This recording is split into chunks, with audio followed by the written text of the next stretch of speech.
আমি বিশাল একটা উদ্ভিদের কাণ্ডে বসে আছি, বৃক্ষকাণ্ডে বসে আছি। এটাকে বলা হয় স্লাইচেরা ওলিওসা। এর বাংলা নাম হচ্ছে কুসুম, অথবা আপনারা যেটাকে জয়না গাছ নামে চিনেন। বসন্তের শুরুতে এর সব পাতা ঝরে যেয়ে যখন নতুন কচি পত্র পল্লব জন্ম নেয়, তখন টুকটুকে লাল মনে হয়, যেন পুরা গাছটাকে একটা ফ্লাওয়ার ভাস। এত চমৎকার লাগে তখন। এটা একটা ঔষধি গুণ সম্পন্ন উদ্ভিদ। বিশেষ করে এর ফল থেকে এক ধরনের তেল পাওয়া যায়, যা চর্মরোগের জন্য অত্যন্ত উপকারী। অ্যান্টিব্যাকটেরিয়াল ও অ্যান্টিফাঙ্গাল গুণ সম্পন্ন, তাই চর্মরোগ কমাতে সাহায্য করে।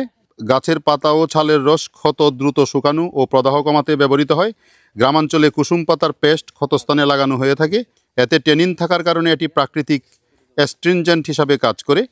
কুসুম তেল ম্যাসাজ করলে রক্ত সঞ্চালন বৃদ্ধি পায় এবং রিউমেটিজম, আর্থ্রাইটিস, মাংসপেশির ব্যথা কমাতে সাহায্য করে।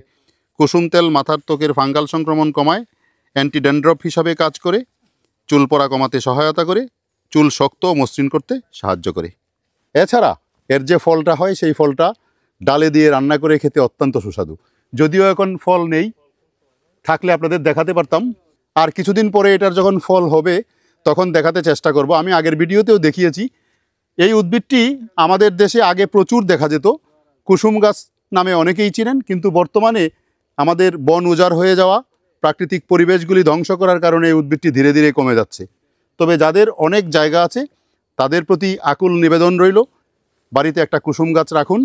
বসন্তের শেষে এর কচি পত্রপল্লব আপনাকে, আপনার বাড়ির পরিবেশকে, আপনার গ্রামের পরিবেশকে, আপনার মহল্লার পরিবেশকে আলোকিত করে দিবে। এত চমৎকার এর পাতা হয়, এত চমৎকার কচি পত্রপল্লবে গাছটি সেজে ওঠে।